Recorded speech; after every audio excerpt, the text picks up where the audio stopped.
how will you know that this session was a success? Okay.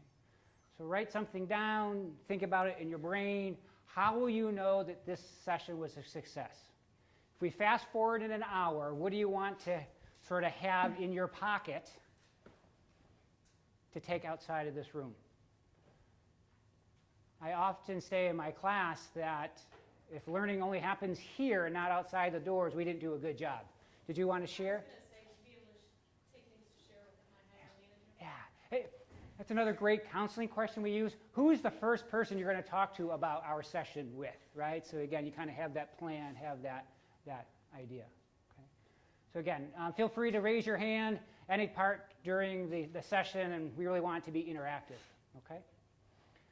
Anything else you want to add, Lisa? Sounds good. Okay.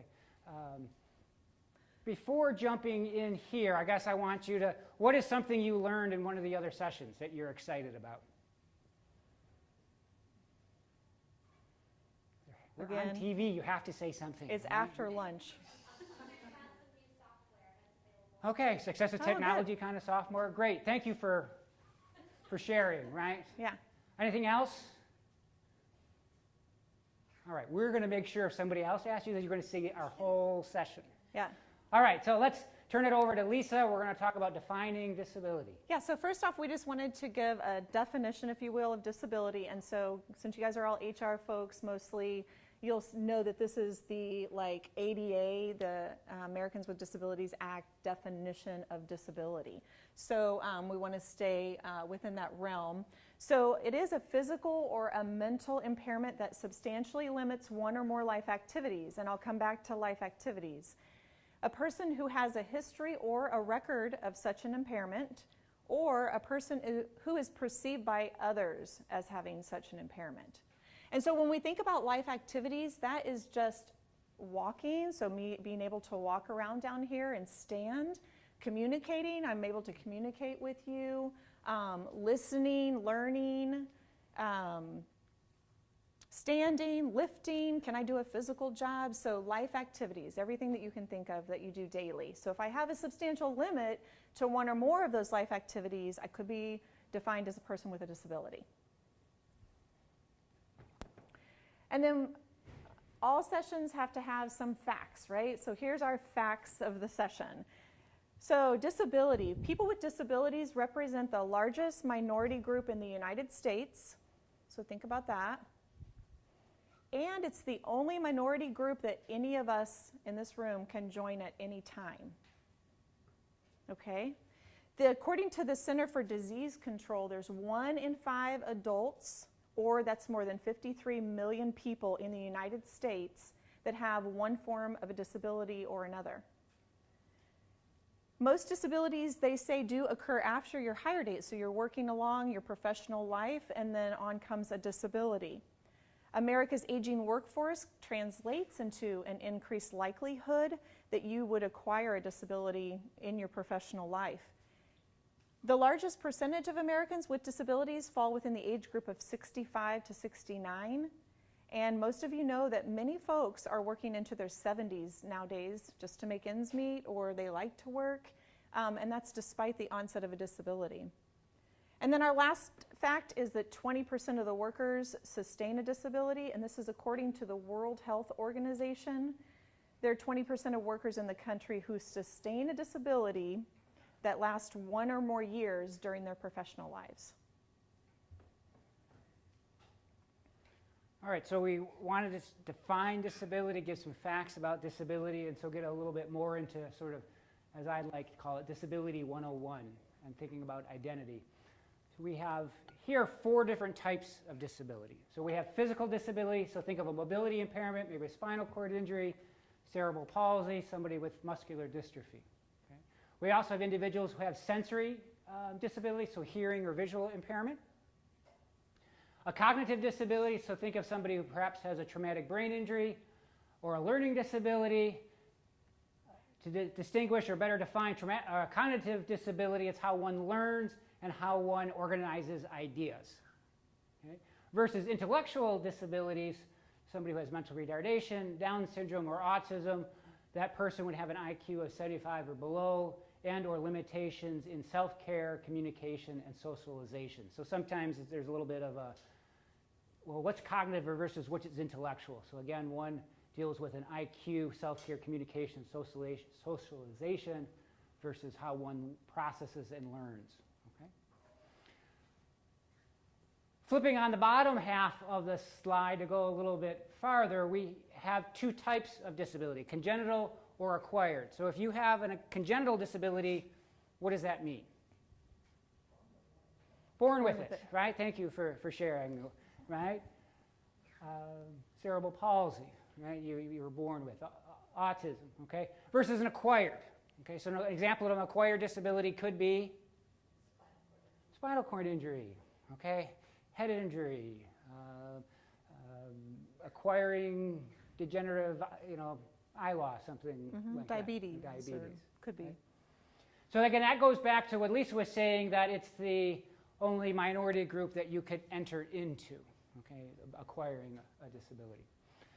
We also have congenital versus acquired disabilities and hidden versus visible. Okay, so what's a hidden disability? ADHD. So why is it hidden?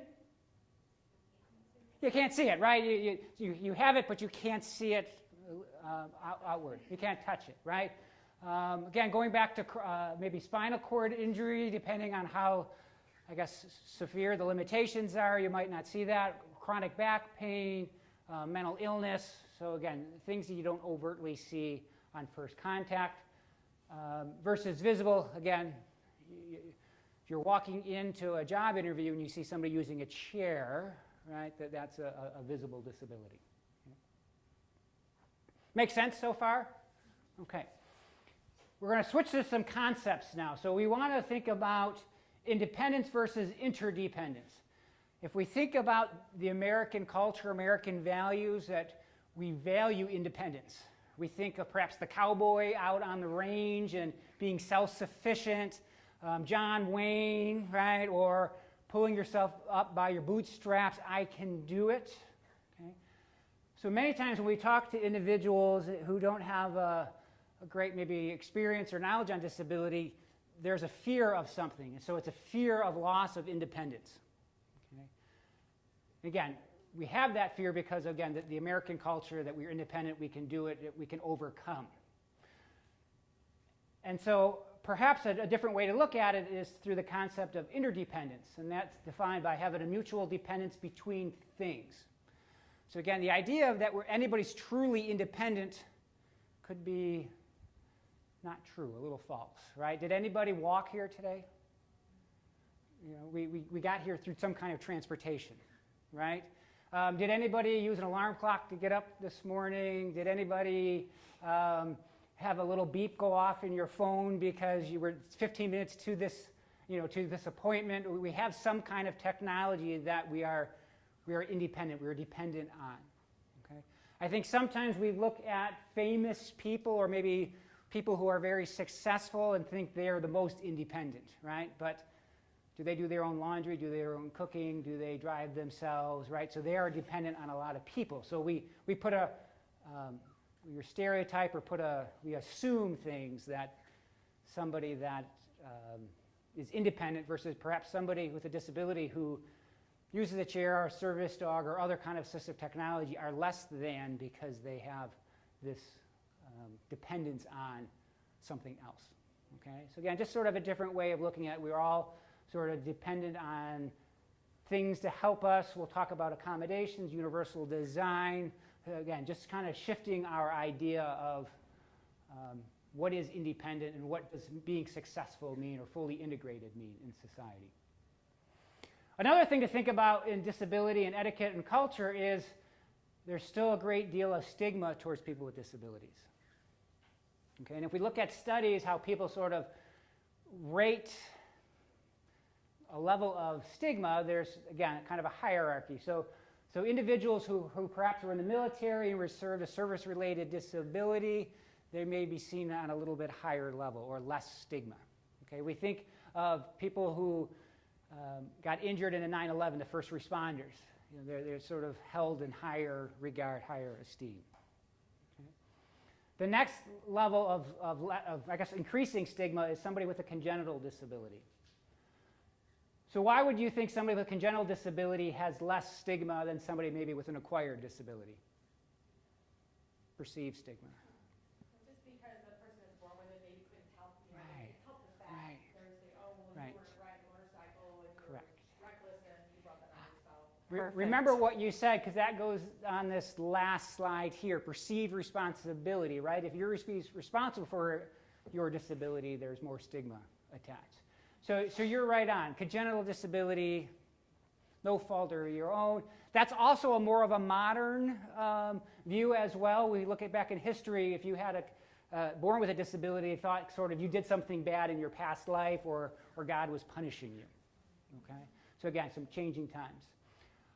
Acquired disability, again, a little more stigma, and then acquired and perceived responsibility. So again, the more you are perceived responsible, the more stigma. Adding to that is how you respond to that disability as well. If you're seeing somebody who is not responding well or coping, there's more stigma. Versus somebody who, okay, yes, I was drinking and drugging, and then I dove into the pool and broke my neck, but yet I'm overcoming. I'm, again, going back to this independence thing. We're perceived that even though of this, I am doing this. Okay. The reason why I bring that up is just because we all have stigma. We all have biases, conscious bias, unconscious bias, just us to kind of be aware of that. Okay. A couple more constructs to think about. Spread. Okay, so if we say we are experiencing spread from a disability etiquette, disability culture perspective, we can do some Freudian free association. What do you think that means? Spread. Think of spreading something, right? I'm thinking peanut butter on a bread. Growing. That's a good free association, right? It is. You did that. Where we need to add to that here. That was good. We got some other ideas up top, down below, in the middle. Spread is the stereotypical thing you see on TV if somebody, say, is blind, but you yell at them, right? Hey, how are you doing? So the idea of spread is the disability spreads to all areas or multiple areas of your life or function. Okay, we'll see some examples of this in some videos we have. Maybe working with somebody with cerebral palsy, assuming they have a low IQ. Maybe working with somebody who uses a chair and talking to their attendant and not the person. Okay, so again, that larger spread.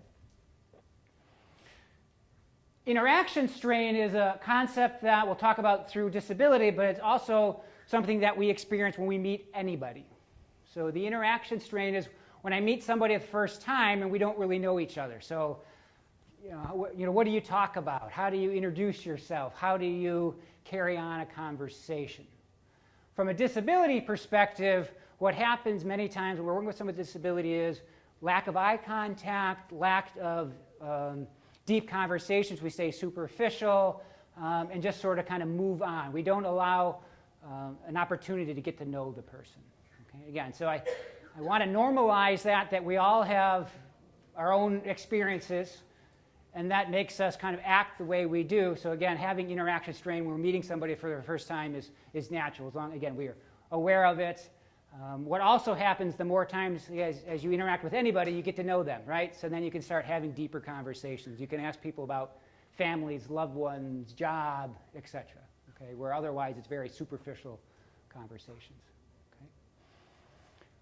One last thing I want to mention here that's not necessarily on the slide, because you are working professionals, that many organizations and even colleges want to do Disability Awareness Day or week or month.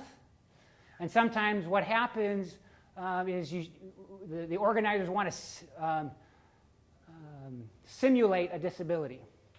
Okay, so maybe they ask you to use a chair for an hour or 5 hours. Maybe they put dark glasses on to simulate blindness. I'm hesitating here because I'm hoping we see the point that if I wear dark glasses, do I really know what it's like to be blind? Right? If I use a chair for even 8 hours or do I really know what it's like to use a chair? Okay. The intent is really to increase empathy and understanding, but when we do the research, it's usually the opposite, that we decrease empathy because all we see is sort of the negative effect. Man, I am so tired from moving myself in this chair, or I don't really know, again, what it means to be blind just because I can't see. And on the flip side, how can we really simulate somebody with chronic back pain or mental illness or any other myriad of diseases or disabilities? So that was terrible. That was terrible. Medical. So again, just kind of food for thought, thinking about that there's other ways to get a better understanding of disability culture, having panels coming here, and kind of increasing hiring practices through a natural integration. So we can see the complexity, right? That there's sort of, is it politically correct? Language has meaning. Again, the moral of the story, talk to the individual. How do they want to be defined? How do they want to be identified? Okay. Role assailants mean that's the only thing we see about that person. So we only see the disability, or maybe you only see me as a white male. Right? I'm more than that. Okay. We're all complex individuals. Okay. All right. So kind of going further to help process what we had just been saying. Around 1990, the person-first language came out, so that's one of the handouts. The person-first language was, again, a way to depathologize somebody. Okay, the person isn't autistic; they have autism. And another way I say it takes the ick out of the person. A person isn't schizophrenic; they have schizophrenia. Okay, so again, kind of give their own, putting the person first.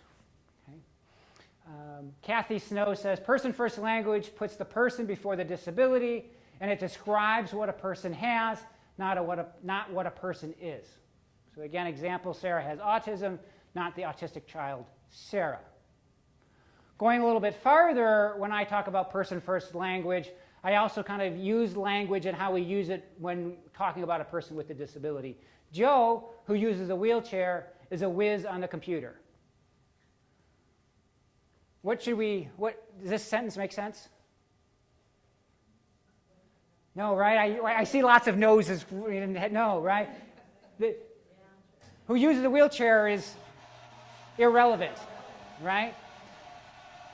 You see that in media all the time. There's an extra phrase there that is sort of outing the person with the disability. So that's not needed. Sorry about that. I think that's the air conditioning. No control over that. It stops in a minute. One other thing I like to say, and this is more my personal value, is I don't like saying somebody suffered from a stroke. They may suffer, but I think it's up to that person to say they suffered or not. So I usually say that person has or experienced a stroke or whatever that other thing is. Okay. Again, just I don't like imposing my value on that. Moving forward, or maybe taking disability or person-first language to the next level, in 2010 approximately, there was identity-first language. This is an individual describing his progression from moving from person-first language to identity-first. The more I thought about it, identity-first language started to again change how I thought about my disabilities.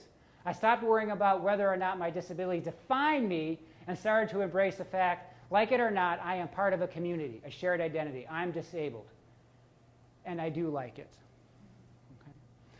So I think if we work with the deaf culture, they've done a great job of embracing their culture and saying it's not something we need to be ashamed of. And deaf is a capital D, again, as a culture versus, again, being ashamed of having a certain disability or being part of a certain group.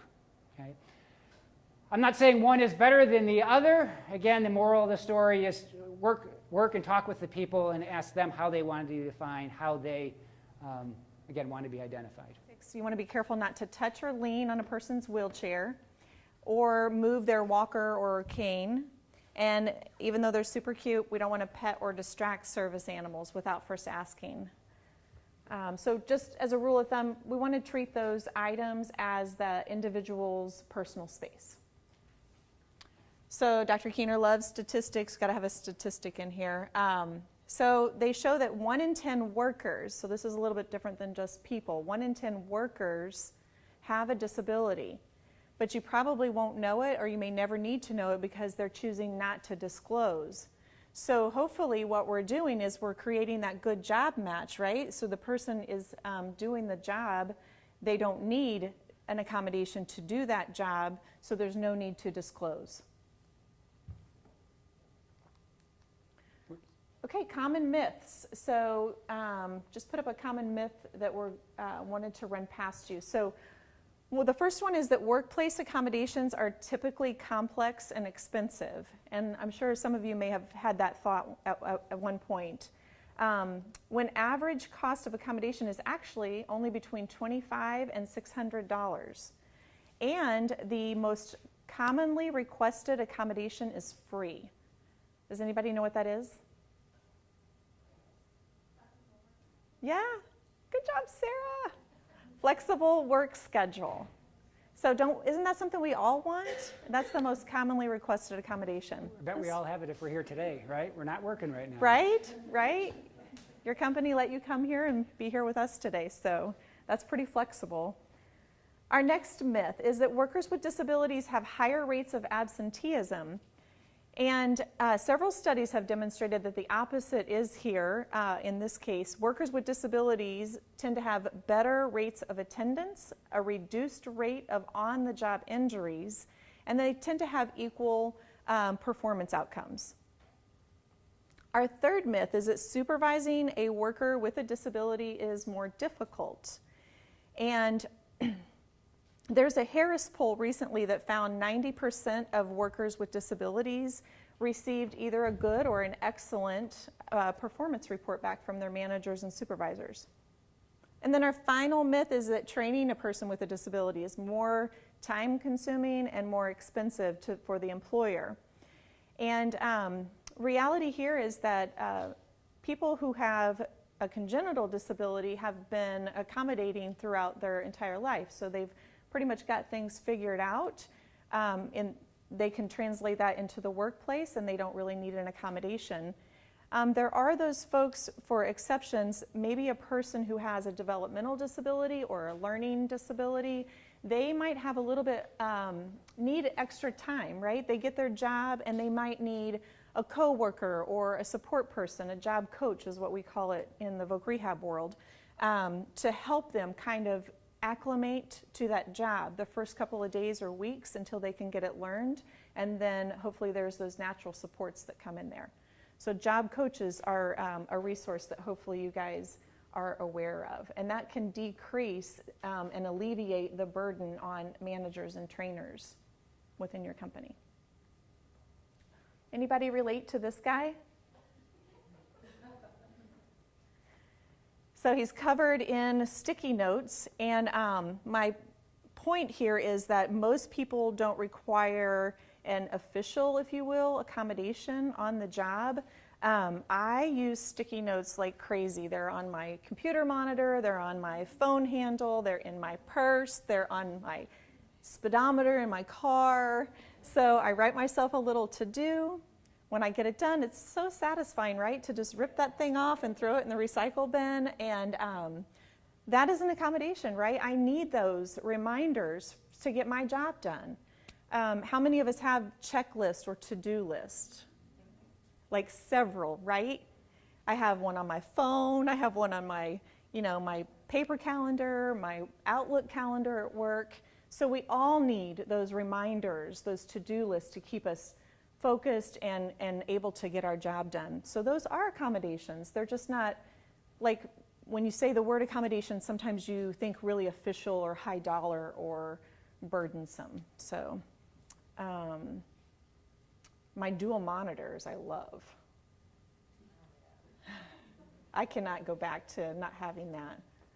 So here are some accommodation requests that you might run across in your workplace. A sign language interpreter, those seem to be pretty easy to accommodate. If you do need assistance with that, there's lots of resources out there.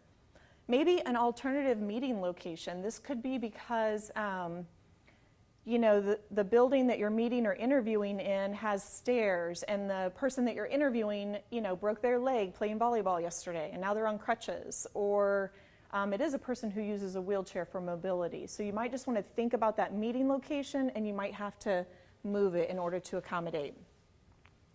Testing materials, and I left this on here for this audience because a lot of the employers that I've been partnering with recently have some sort of a test, right, or an exam that you have to take in order to get hired there.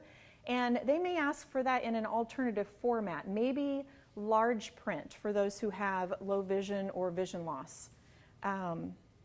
Also, extended time to take a test. If they did not know about it, how many get test anxiety? Like, I hated taking tests in school. I got so anxious about it. But if I knew ahead of time, I could kind of plan my, you know, my route or what I was going to do. So maybe giving them a little bit extra time to take the exam. And then a change of meeting time. An example here would be those folks who catch the bus, have to catch a bus line to get to the meeting location. So they may have to ask for a different time just in order to make their transportation piece work. We all know that transportation is a large barrier to successful employment. And I just want to make note that just because someone might ask for one of these accommodations or a accommodation during the interview process or the first time you're meeting and chatting with them, it doesn't mean that they're going to need that same accommodation to do the job. So just keep that in the back of your mind. And then your companies, they all have their own, you know, protocol for accommodations. I'm sure you guys have a go-to person for that. So interview tips, these are so basic, and if we go back to when Dr. Keener was talking about universal design, these tips are good for everybody, right? So you want to give all your candidates a detailed description of the interview process, like if it is a group, a panel that you're meeting with, or it's a 3-tiered interview process. By fully describing it when you're scheduling those interviews, you're going to alleviate the possibility of that last-minute accommodation request, which kind of throws us all into a panic, right? So if you're giving full, detailed descriptions up ahead, hopefully you can avoid those. So include your location and the setting that the folks are going to be interviewing in. Also, you might want to mention, is there testing or other protocols that are required as a part of the interview process? And that also can just alleviate someone's anxiety, or they can be prepared for those tests. And then this is what you guys always do anyway, right? You focus on the applicant's qualifications. Are they qualified to do the job that I am recruiting for? It's what you do all the time. The reason I mention this is that sometimes we might get thrown off when we're reading our job description, but the person comes in and they have a visual disability. And then my mind might be thinking, well, can they do this job, right? So just want to focus on what are their skills and abilities to do this job, and have them share those with you, because they might have ideas on how they can make the job work that you didn't even think about. Okay, and just these are your sources of support. You're not alone out there. Missouri Assistive Technology, you can reach them online, but they have assistive devices that individuals can take out on loan and try out to see if they can come up with a technical or assistive tech device that might help them do their job better, be more successful working.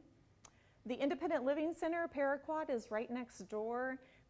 Independent Living Centers usually have a assistive technology area where folks can go in and actually try it. They don't have to send off to Missouri Assistive Technology. They can go in the center and try it. And then JAN, who has heard of JAN? Nice, I see a couple of hands. That's awesome. This stands for Job Accommodation Network. And I'm challenging each of you to go visit. It's askjan.org by the end of the week. So that's tomorrow. That's right. So just tomorrow. So that's your homework. Just go visit it and just like peruse through it. So basically what it is, let's say that someone is come in to your HR room and they have said they're disclosing some type of a disability. and you are, you're not familiar with that disability, and they're saying, I think I might need an accommodation in order to be successful now doing this job. But you don't know where to even start. Jan, you can type in the type of disability that you're dealing with, and it will give you some ideas on where to get started with possible accommodations. It will just help you with the conversation. And you can call them as well. If you have like a unique situation, maybe multiple disabilities, you can call them. They are awesome. They are a highly reputable organization. We use it all the time.